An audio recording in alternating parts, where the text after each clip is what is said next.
মধ্যপ্রাচ্যের উত্তেজনা আবারও তুঙ্গে। ইরানের উপর পুনরায় নৌ অবরোধ আরোপ করেছেন মার্কিন প্রেসিডেন্ট ডোনাল্ড ট্রাম্প। একই সঙ্গে হুঁশিয়ারি দিয়েছেন, আগামী সপ্তাহের মধ্যে তেহরান যদি আলোচনার টেবিলে না বসে, তাহলে দেশটির বিদ্যুৎ কেন্দ্র ও সেতু ধ্বংস করে দেয়া হবে। ব্রিটিশ সংবাদ মাধ্যম দ্য গার্ডিয়ান এই তথ্য জানিয়েছে। ফক্স নিউজের special report with Bret Baier অনুষ্ঠানে ট্রাম্প বলেন, আজ রাতে আমরা খুব শক্তিশালী হামলা চালাবো, আগামী রাতেও হামলা হবে, পরের রাতেও হবে, আর আগামী সপ্তাহে তাদের বিদ্যুৎ কেন্দ্র ও সেতু ধ্বংস করব। আলোচনার টেবিলে না এলে সব গুড়িয়ে দেয়া হবে। তিনি আরো বলেন, জ্বালানি খাতের স্থাপনাগুলো আপাতত শেষ পর্যায়ের জন্য রাখা হয়েছে, তবে প্রয়োজনে সেগুলোতেও হামলা চালানো হবে।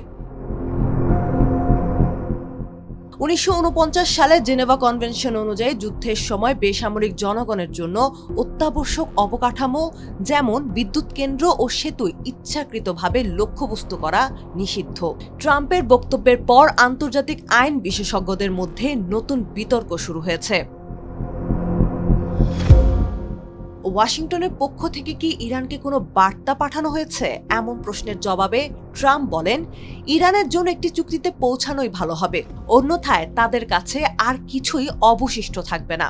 তবে আমরা সেখানকার বেসামরিক জনগণের নিরাপত্তার বিষয়টিও বিবেচনায় রাখছি। এদিকে ট্রাম্পের বক্তব্যের পাল্টা প্রতিক্রিয়া জানিয়েছে তেহরান। ইরানের উপপররাষ্ট্রমন্ত্রী কাজেম ঘারিবাবাদি বলেন, নিষেধাজ্ঞা, সামরিক চাপ বা অর্থনৈতিক অবরোধ দিয়ে ইরানকে আলোচনায় ফেরানো যাবে এমন ধারণা ভুল। 14 জুলাই রাত 8টা থেকে ইরানের সব বন্দর ও উপকূলীয় এলাকায় অবরোধ কার্যকর করেছে মার্কিন বাহিনী। এর আগে গত এপ্রিলের মাঝামাঝিতে প্রথমবার এই অবরোধ চালু হয়েছিল।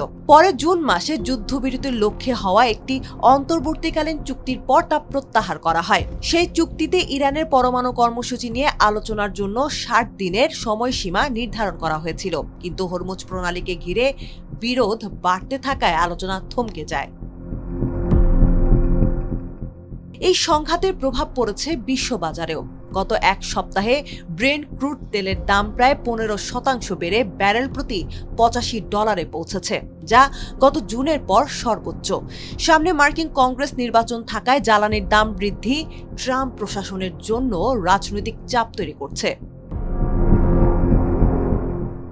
বিশ্লেষকদের মতে পরিস্থিতি এখন এমন পর্যায়ে পৌঁছেছে যেখানে সামরিক চাপ ও কূটনৈতিক যোগাযোগ একই সঙ্গে চলছে। ট্রাম্প প্রকাশ্যে হামলার হুমকি দিচ্ছেন, আবার তার উপদেষ্টারা ইরানি প্রতিনিধিদের সঙ্গে যোগাযোগও রাখছেন।